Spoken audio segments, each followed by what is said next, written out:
Romanos capítulo 8, vamos ler a partir do verso 31. Que diremos, pois, à vista destas coisas? Se Deus é por nós, quem será contra nós? Aquele que não poupou o seu próprio filho, antes por todos nós o entregou. Porventura não nos dará graciosamente com ele todas as coisas? Quem intentará acusação contra os eleitos de Deus? É Deus quem os justifica. Quem os condenará? É Cristo Jesus quem morreu, ou antes quem ressuscitou, o qual está à direita de Deus e também intercede por nós. Quem nos separará do amor de Cristo? Será a tribulação, ou angústia, ou perseguição, ou fome, ou nudez, ou perigo, ou espada? Como está escrito, por amor de ti somos entregues à morte o dia todo. Fomos considerados como ovelha para o matadouro. Em todas estas coisas, porém, somos mais que vencedores, por meio daquele que nos amou. Porque eu estou bem certo de que nem a morte, nem a vida, nem os anjos, nem os principados, nem as coisas do presente, nem do porvir, nem os poderes, nem altura, nem profundidade, nem qualquer outra criatura poderá separar-nos do amor de Deus, que está em Cristo Jesus, o nosso Senhor. Amém? Amém, então. Vamos prosseguir aqui. E como sempre, o Senhor ele vai nos preparando, né? Preparando o nosso coração para tratar do assunto o qual Ele quer falar na igreja. Você já estava falando com um irmão muito conhecido nosso, o irmão Cássio, né, que está morando em Goiânia.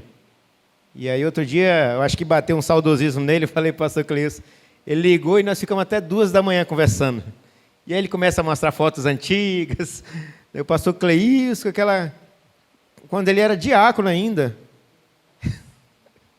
mostrando aquelas fotos, e aí bate um saudosismo, né? E falando a respeito da missionária na volta de Cristo, dos irmãos que ele teve contato, que ele conheceu, que ele desenvolveu um relacionamento, né? E ele manda um abraço a todos, a paz do Senhor a todos. Ele está congregando lá na Assembleia de Deus. Foi muito bem recebido lá, né? E com aquele mesmo pensamento, né? Crítico acerca de algumas coisas, mas não há como fugir disso, não é verdade? Porque o que mais importa é servirmos ao Senhor. E ele escolheu aquele lugar, os irmãos o receberam muito bem, e ele disse que a característica da igreja lá é a mesma da missionária à volta de Cristo. A mesma que eu tive quando eu cheguei aqui, né? Aquela recepção calorosa. Cheguei para o pastor aqui, mas a irmã está usando calça ali, ó. Olha a irmã Leandra usando brinco. Eu vi a Claí com uma blusa assim, ele, irmão, para com isso.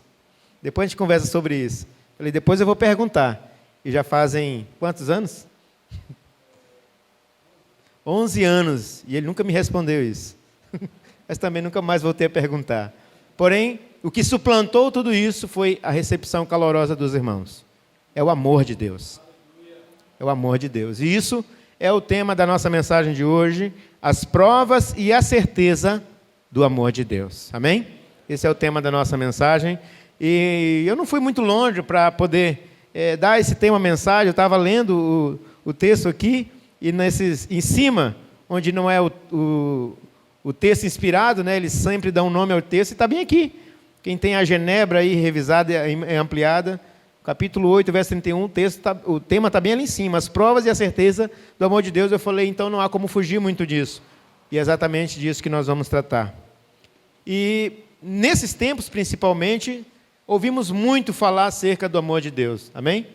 Porque é um tempo muito difícil, é um tempo onde as pessoas estão fragilizadas, é um tempo onde as pessoas estão com o coração, com o pensamento, sempre numa expectativa muito grande de que algo terrível vai acontecer, né? E elas esperam, de alguma forma, uma palavra que traga motivação, uma palavra que traga ânimo, que traga esperança, e nada mais do que o amor de Deus para poder trazer essa saciedade, essa segurança.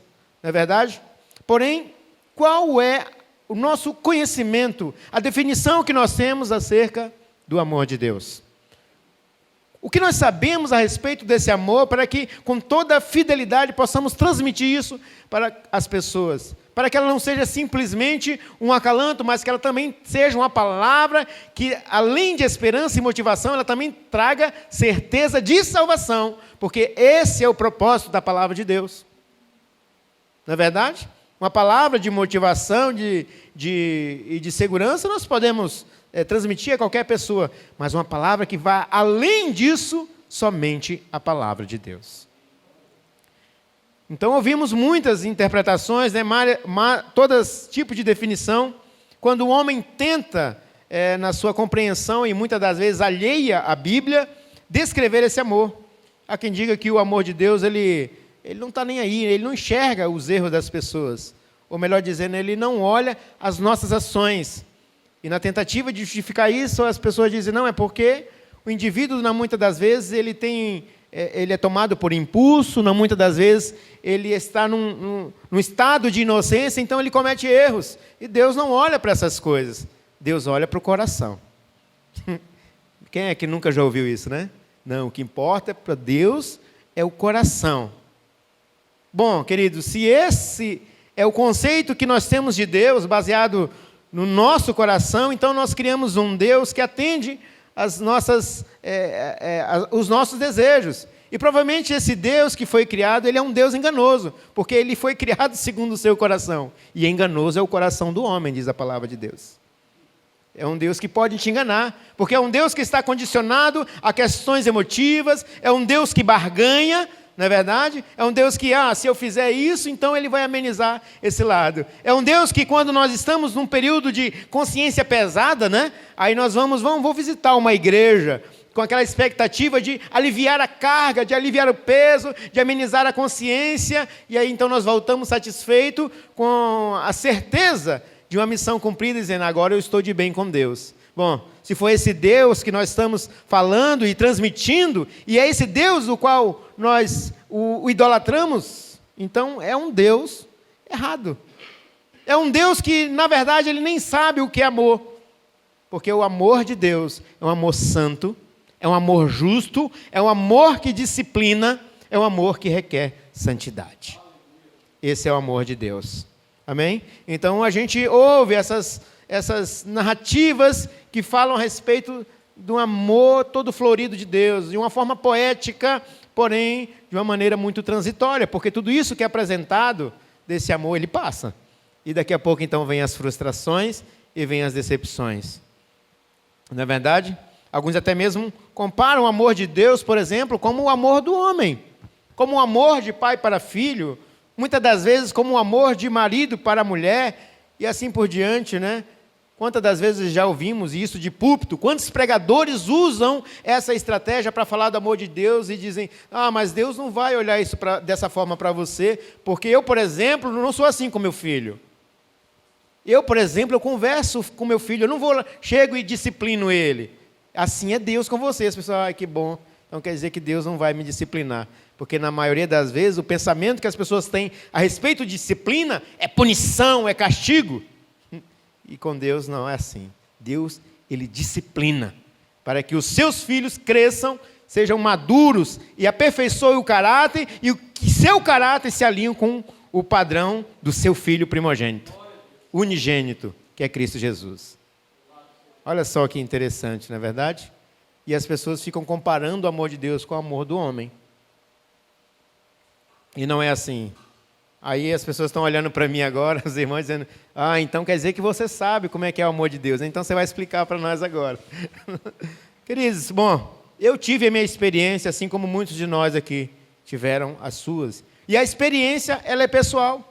Sim, é verdade. E a priori, no início da nossa caminhada, essa pós-experiência, é exatamente isso que nós falamos de Deus, baseado nas nossas experiências. E cada um tem a sua experiência, porque Deus é multiforme e é na sua multiforme graça que Ele trata com cada um de nós. Quando o irmão Carlos vai falar do amor de Deus, você fica, de uma forma assim, nossa, como é que Deus trata dessa forma? Aí vem o João, aí o João fala de um jeito e você fala, nossa, a dele é melhor ainda. O Deus do João é melhor do que o do irmão Carlos. Mas aí eu conto a minha, depois os irmãos ficam, nossa, esse Deus é forte mesmo, porque olha de onde ele tirou o presbítero Alex.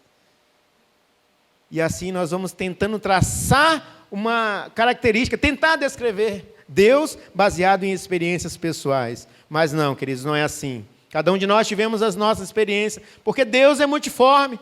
Deus é gracioso pessoalmente também, e também de maneira coletiva, mas a única fonte fidedigna para falar a respeito do amor de Deus, com toda a veracidade que ela contém, é a palavra de Deus.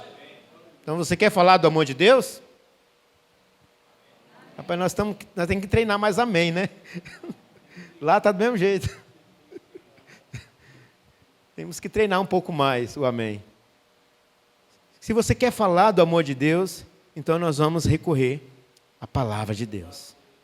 E o apóstolo Paulo, ele foi um homem que conheceu esse amor. Ele foi um homem que teve uma experiência extraordinária.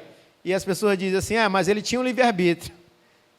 Eu vi no texto como que Deus o levou ao chão, como que Cristo o levou ao chão. E disse, agora usa do teu livre-arbítrio e vai me servir agora. E eu vou mostrar para ti o quanto importa sofrer por o amor do seu nome. Mas eu não quero. Não, beleza, isso aí eu que sei, mas eu quero e vai ser assim. E assim Deus tem feito. O apóstolo Paulo teve essa experiência. Ele experimentou a graça, a benevolência, a misericórdia do amor de Deus. Esse tablet tem livre-arbítrio também. Ele mexeu sozinho aqui. Ele experimentou a benevolência, a misericórdia do amor de Deus, e de uma coisa Paulo sabia, ou melhor, ele tinha certeza de que se não fosse a intervenção poderosa e extraordinária do Espírito Santo, o fazendo nascer de novo, lhe dando um novo coração e habitando nele, ou seja, sendo a divina semente, o apóstolo Paulo jamais conheceria uma pequena fagulha sequer do verdadeiro amor de Deus. E ele começa, no decorrer da sua caminhada, a transmitir isso. E você vai ver nos escritos de Paulo, uma hora ele era muito árduo nas suas palavras, muito áspero, mas daqui a pouco ele vai convivendo, ele vai permitindo que o Espírito Santo trabalhe na sua vida, e ele fala depois de uma maneira muito poética, no caso de Romanos capítulo 8, de uma maneira tanto teológica quanto lírica a respeito desse amor. E a intenção de Paulo é exatamente falar do amor de Deus para seus irmãos, não somente de uma maneira acalentadora, mas também preparando aqueles irmãos para as coisas que haviam de vir. Os irmãos estão entendendo? Amém. Bom, então, é nessa de que é uma das passagens mais poéticas que a gente costuma ver. O apóstolo Paulo está falando para os servos do Senhor, para os eleitos, para os predestinados, tudo isso que ele falou nos versos anteriores. Ele falou, por exemplo, da graça abundante, você pode ler desde o início de Romanos capítulo 8, ele falou da herança eterna, ele falou das glórias vindouras, ele falou do nosso intercessor, que é o Espírito Santo, ou seja, de toda a obra redentora e justificadora de Cristo por nós. Ele falou de tudo isso. E agora, então, ele chega no verso 31 e ele pergunta assim, então o que nós diremos acerca dessas coisas? O que diremos acerca dessas coisas? Se Deus é por nós, quem será contra nós? As pessoas tomam isso apenas como uma única interpretação, dizendo, está vendo? Não temos inimigo, porque qualquer inimigo que se levante, Deus vai derrubar. Então, olha só, eu estou com Cristo, Ele está comigo e não tem inimigo. Quem será? Mas não é somente disso. O apóstolo Paulo também está falando de toda a compreensão que nós temos a respeito da obra redentora de Cristo. É disso que ele está falando. Quando você tem essa compreensão, que você toma para si esse entendimento, e isso passa a ser uma ortodoxia, uma ortopraxia na sua vida, então haverá consequências no meio em que nós vivemos. Haverá consequência na sociedade, haverá consequência no meio familiar, então as pessoas, o mundo, o sistema, todas as filosofias irão se levantar contra você. É disso que ele está falando. Não de um inimigo unicamente, pessoal. É claro, nós temos 3 inimigos: o mundo, a carne e o diabo. Já é muita coisa, não é verdade? Porque tudo que nós podemos pensar que se levanta contra Deus está enquadrado nesses 3. Mas esse verso só se faz justo e se aplica a nós quando realmente e de fato temos toda a convicção de como a obra de Cristo se aplica em nós. Não adianta simplesmente, vim para a igreja, agora sim, agora eu sou um escolhido de Deus e não pode ninguém se levantar contra mim. Agora eu sou a menina dos olhos de Deus. Não, tem que haver uma compreensão. Não é somente uma aquiescência intelectual, é algo que você assimila pelo poder do Espírito Santo e passa a ter na prática, uma prática de vida. Isso reflete na nossa caminhada, querido. Isso reflete, de alguma maneira. Então, por isso o apóstolo pergunta, e que se Deus é por nós, quem será contra nós? E baseado nisso, o apóstolo Paulo olha, após essa experiência, ele olha para trás, e então, ele experimentou o poder de Deus, ele experimentou ali o amor de Deus, ele tem um momento ali de reflexão. O apóstolo Paulo olha para a sua vida, e olha que era uma vida de serviço a Deus. Era uma vida de serviço à tradição, mas ele olha para trás, comparando com o amor de Deus, e enxerga tudo como refúgio, como esterco. Não havia propósito, ou seja, Paulo entendeu que ele não tinha entendido nada. Ainda. Somente em Cristo Jesus podemos ter essa compreensão. Amém? Mas agora ele tem uma única coisa que pode lhe conduzir dia após dia para a plenitude do verdadeiro amor. Ele tem o Espírito Santo, portanto, é exatamente por isso que o homem comum ou o homem natural não pode fazer menção ou definir de forma clara o amor de Deus se não tem o Espírito Santo. Agora nós sabemos porque tanta distorção para falar do amor de Deus, porque é o mundo tentando de alguma maneira ser o queridinho de Deus, e ao transmitir esse amor que ele aparentemente experimentou, ele distorce tudo, porque na verdade ele nunca experimentou o amor de Deus. Porque quem experimenta, está aqui o testemunho que nós temos dentro da palavra de Deus. Ele olha para a sua vida num ato de arrependimento e volta todo o seu serviço, todo o seu esforço, todo o seu empenho, toda a sua vitalidade no serviço a Deus. Complica para nós um pouco, né? Complica.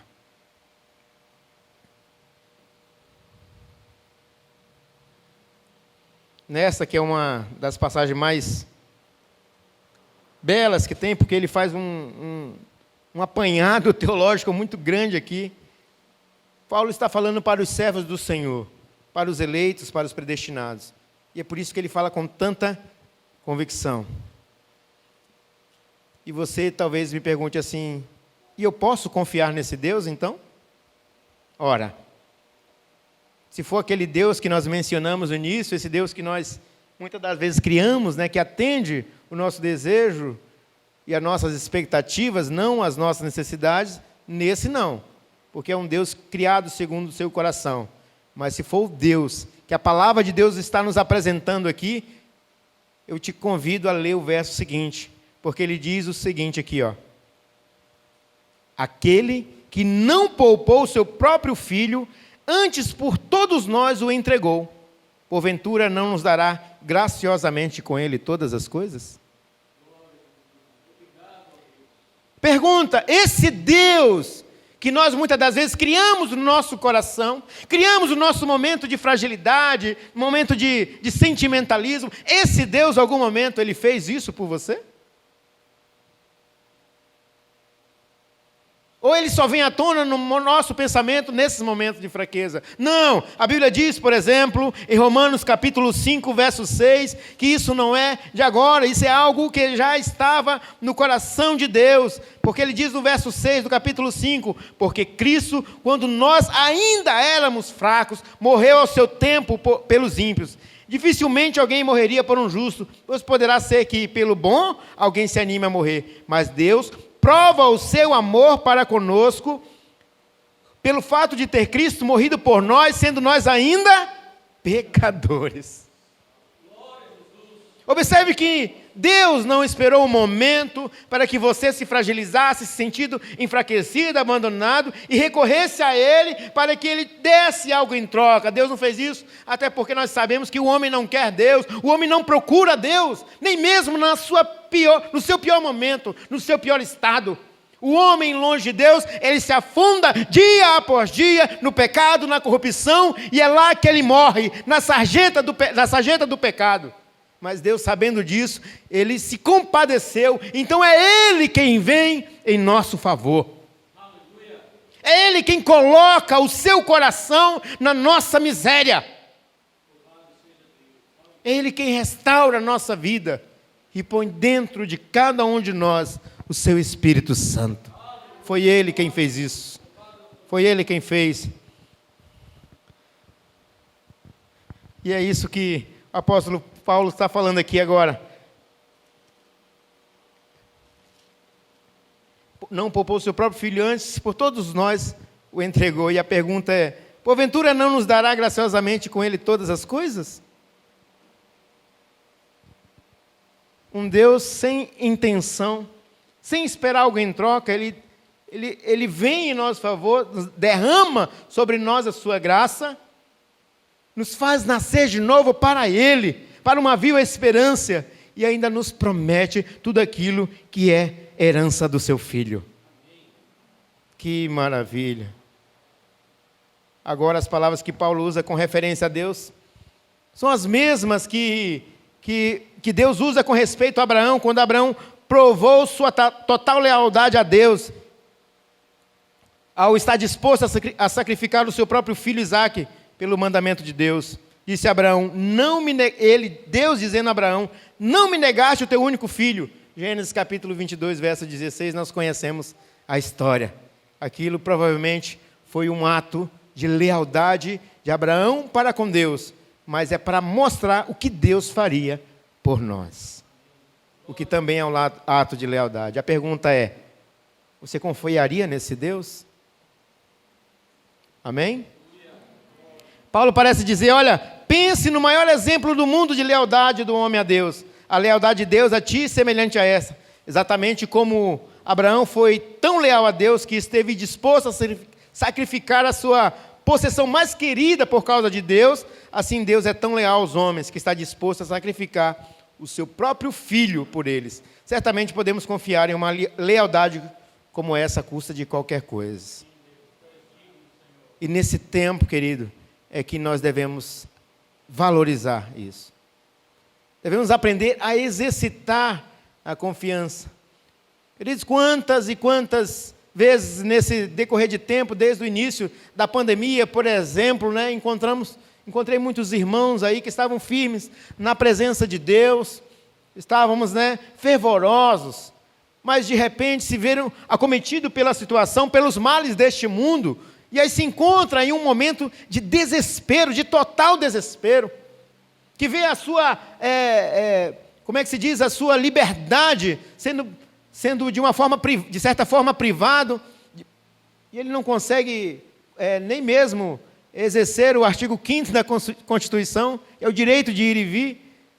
Então ele entra em depressão. Quanta fragilidade emocional, querido. A palavra de Deus diz que o justo viverá pela fé. Essa é uma arma poderosa e fundamental para que todo cristão na face da terra possa lutar contra qualquer tipo de abalo nesse mundo, qualquer tipo de adversidade.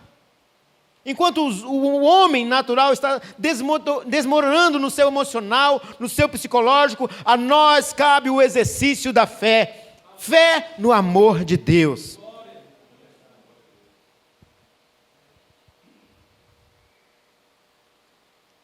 E aí Paulo continua e faz uma pergunta aqui. Quem intentará acusação contra os eleitos de Deus? É Deus quem os justifica. Quem os condenará?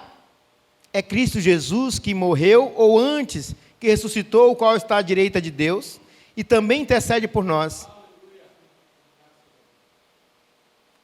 O João, mais do que ninguém, pode recitar isso aqui de cabeça e conhece o credo católico.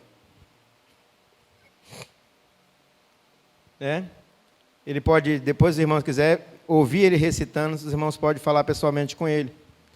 Mas o credo mais antigo, que a gente chama de católico, mas é porque é universal, mas também é um credo apostólico, é a essência de todo o credo cristão, ele diz assim, foi crucificado, morto e sepultado. Ao terceiro dia ressuscitou dentre os mortos, está sentado à direita de Deus, de onde virá para julgar os vivos e os mortos. Esse é Deus. Porém, quando o apóstolo Paulo ele vai falar, ele faz menção a isso também. Ele usa deste credo, mas com uma pequena diferença. O apóstolo Paulo diz: Cristo Jesus quem morreu, antes que ressuscitou, segunda parte do credo, está à direita de Deus, terceiro, porém no quarto ele diz, que intercede por nós. Observe que no credo ele diz, virá julgar os vivos e os mortos. E o apóstolo Paulo diz, ele intercede por nós. Sabe o que isso significa, meu querido? Que o juízo já foi feito. Que o juízo de Deus já foi aplicado sobre o seu povo. O que resta para nós agora é um advogado justo e fiel, que intercede por nós. Por isso o apóstolo Paulo perguntou no verso anterior, quem intentará acusação contra os eleitos de Deus? Ninguém! Porque aquele quem poderia atribuir alguma acusação, foi ele mesmo quem justificou. Foi ele mesmo quem sanou, foi ele mesmo quem redimiu. E agora ele se coloca na posição de defesa, na minha e na sua defesa. Portanto, não há ninguém na face da terra, nem homem algum, nem mesmo as hostes malignas, que podem te acusar de alguma coisa, porque Cristo Jesus é o nosso advogado, é Ele quem intercede por nós. Você quer prova de amor maior do que essa? Querido, traga à sua mente a condição que você estava anteriormente, debaixo do pecado, inimigo de Deus, com destino traçado para a condenação eterna, mas Deus se compadece, Ele vem em seu favor, Ele abre mão da sua glória, e vem como homem, disposto a sofrer todas as mazelas deste mundo, morre na cruz, assume o seu lugar, leva consigo todas as nossas enfermidades, te dá vida, e ainda vem como seu advogado. Você quer prova de amor maior?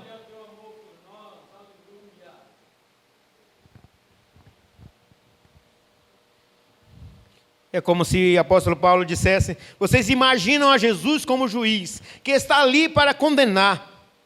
E podemos fazê-lo, porque ele ganhou de fato esse direito, mas estão equivocados. Ele não está ali para ser o nosso advogado acusador, está ali para ser o nosso advogado defensor da nossa causa. Ele não está ali para formular acusações contra nós, está ali para formular uma defesa, não está ali para ser o nosso juiz, está ali para ser amigo que defende a nossa causa. Meu Deus, quantos atributos tem esse Jesus? Quantos papéis desempenha este Senhor? Ele é Senhor, Ele é Deus, Ele é irmão, Ele é advogado. Então, qual é o motivo de nós ficarmos olhando para um lado, para o outro, como se não tivesse ninguém que nos apoie? Por que, querido, permitir que esse sentimento de abandono, na maioria das vezes, venha à tona no nosso coração, venha na nossa cabeça? Pelo amor de Cristo Jesus. Por que permitir que esse sentimento de desespero, de angústia, tome conta do nosso coração? Parece que o dia não vai acabar, parece que as coisas não têm solução nenhuma, parece que o mundo está desabando sobre nós. E aí entramos em pranto, o semblante fica cabisbaixo, a cabeça parece que não funciona direito, não encontramos solução. Meu querido, olhe para o amor de Deus.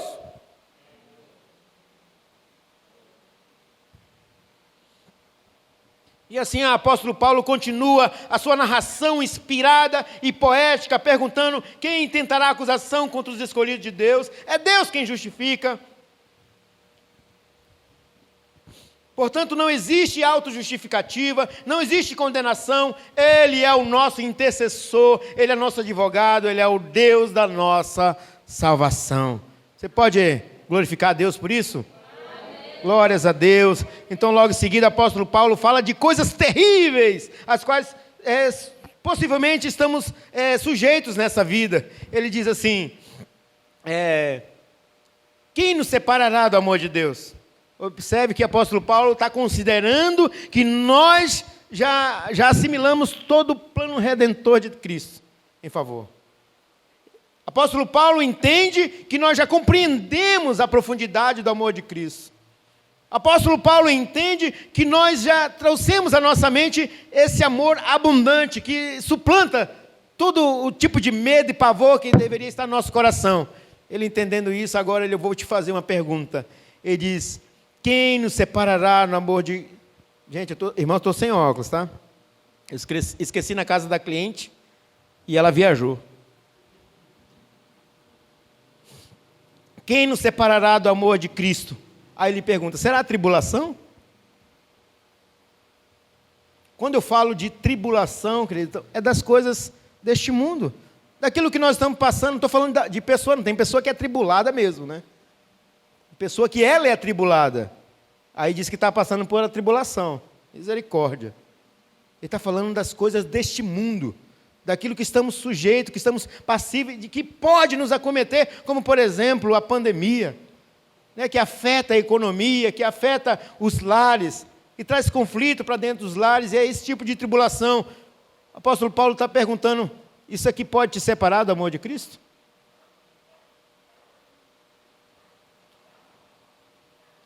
Será angústia?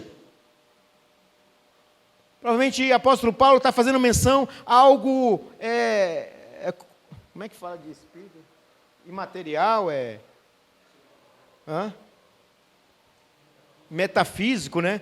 Tipo algo que não é físico.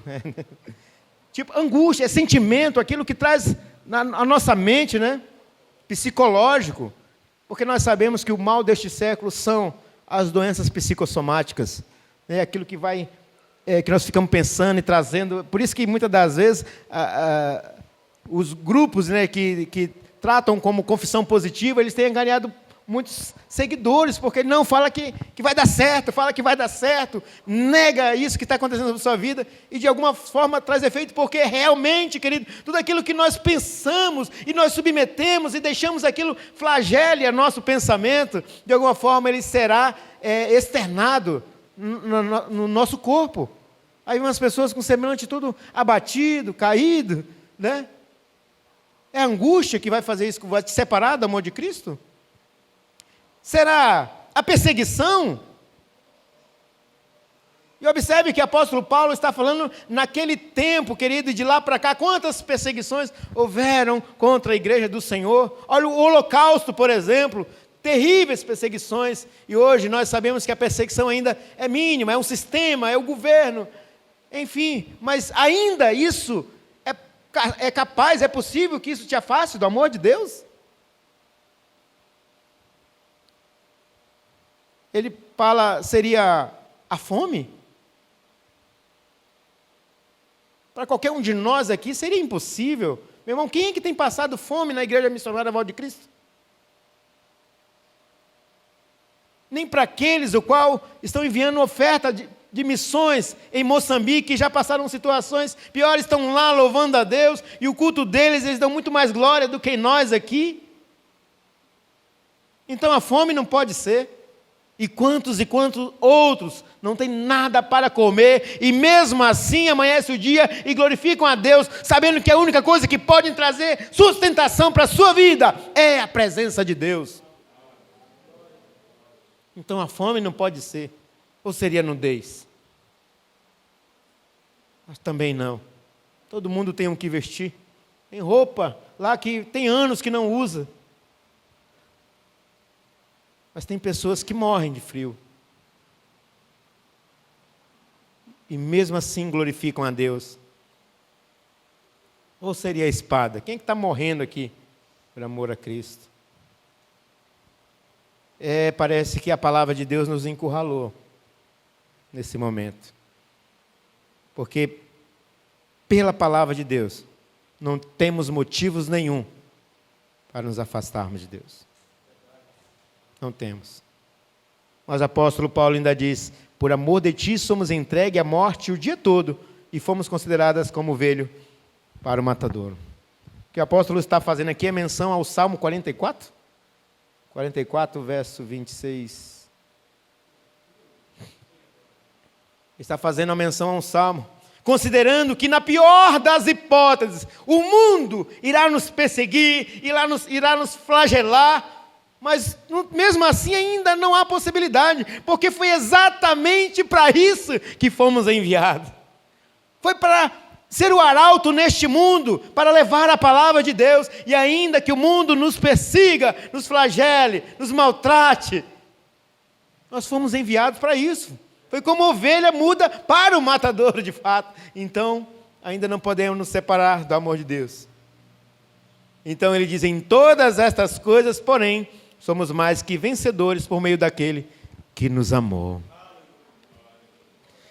O apóstolo Paulo, ele vai até o último extremo de qualquer situação que eu e você possamos ser acometidos, para que naquele ato podemos dizer assim, para mim não dá mais, para a minha última linha, o apóstolo Paulo está dizendo que ainda ali é impossível que possamos ser separados do amor de Deus. E aí, talvez, no momento ainda de questionamento, porque o indivíduo é assim, o ser humano ele é questionador, ele ainda quer levar adiante com uma tentativa de se justificar diante de Deus. Olha, Senhor, o Senhor falou de tudo aquilo, mas ainda faltou algumas coisas, e aquilo que você não falou me dá respaldo para me afastar da tua presença. Apóstolo Paulo continua então, ele diz, porque eu estou bem certo de que nem a morte, nem a vida, nem os anjos, nem os principados, nem as coisas do presente, nem do porvir, nem os poderes, nem altura, nem profundidade, nem qualquer outra criatura poderá nos separar do amor de Deus que está em Cristo Jesus. Querido, estamos encurralados pelo amor de Deus. Estamos encurralados. Nem a morte, nem a vida. A morte é porque é o transporte que nós temos para encontrar com o Senhor ainda neste tempo.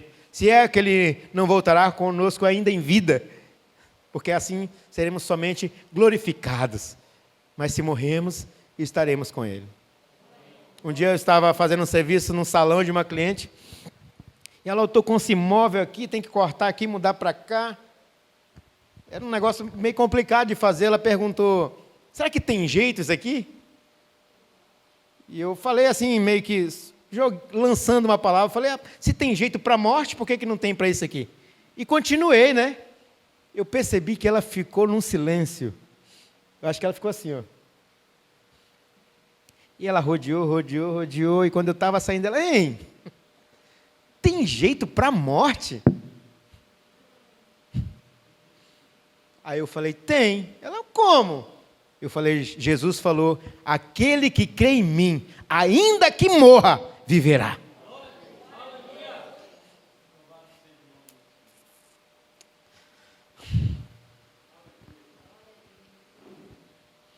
E ela falou, nunca mais vou esquecer isso. Nunca mais. Ainda que morra, viverá. Apóstolo Paulo falou isso. Nem a morte, nem a vida. Nem os anjos. Naquela época havia uma idolatria danada aos anjos, uma angelolatria, era anjo para todo lado. Os homens criaram altares para os anjos, porque para cada coisa tinha um tipo de anjo. E isso impregnou, né, no catolicismo. Não estou pegando seu pé não, João, desculpa, é porque faz parte da mensagem. E tanto que cada um tem um anjo da guarda, né, segundo esse entendimento. Mas eles sabiam que existiam anjos caídos. E os anjos, eles lutam. Segundo o entendimento, né, alguns comentários judaicos, diz que os homens, com inveja do plano que Deus tinha para o homem. Uma tentativa meio que incansável de destruir o plano de Deus para mim e para a sua vida. De contra a igreja de Deus. São os principados, aqueles que façam com que você tropece, aqueles que põem os manares deste mundo diante dos seus olhos.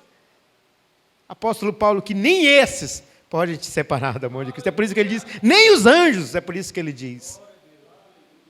Nem principado, nem as coisas do presente. Do presente é isso que nós estamos vivendo.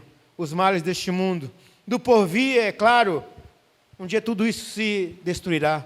Tudo será consumido, virá um novo céu e nova terra, e mesmo que a gente pense ou questione assim, mas e se naquele mundo novo tiver alguma coisa que seja um impedimento, apóstolo Paulo, nem no porvir. Nem no mundo que você crie na sua cabeça, o fantástico mundo de Bob, aquele que a gente diz, no meu mundo é assim, nem esse pode se separar do amor de Deus que está em Cristo Jesus. Nem os poderes, nem a altura, nem profundidade, nem qualquer outra criatura, porque o homem é muito místico nessas questões. Mas se levantar do mar um monstro e de repente atrapalhar os planos que Deus tem, se ele me afastar do amor de Deus. Paulo pensou em tudo, inspirado pelo Espírito Santo de Deus. Ele pensou em tudo que você possa usar como questionamento. E ele diz, nem isso pode nos separar do amor de Deus que está em Cristo Jesus, o nosso Senhor. E você quer prova de amor maior ainda? Meu irmão, minha irmã, não permita que as aflições deste mundo atormente a sua mente, que traga angústia ao seu coração. Não permita. O apóstolo Paulo, em 1 Coríntios, a partir do capítulo 13, 14, ele fala a respeito do peso da glória que há de ser revelada. Nem se compara com o peso, com a carga que você está carregando nos seus ombros. Nem se compara. Quando nós aprendemos a desviar os nossos olhos para aquilo que Deus tem preparado para nós na eternidade, você vai ver que tudo isso vai se tornar muito mais leve.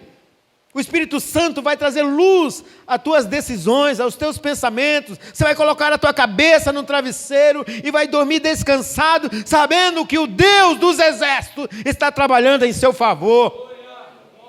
E que o plano que Ele tem preparado para mim e para a tua vida há de ser concretizado. Isso é palavra de Deus. Os planos de Deus não se frustram. Não se frustram. E uma vez que você está inserido no plano dEle, basta simplesmente permitir que Ele te conduza. É claro, tem a ferramenta que falamos no início, a fé. Então creia e experimente o melhor de Deus para a sua vida, em nome de Jesus. Amém? Fique de pé, aplauda o Senhor.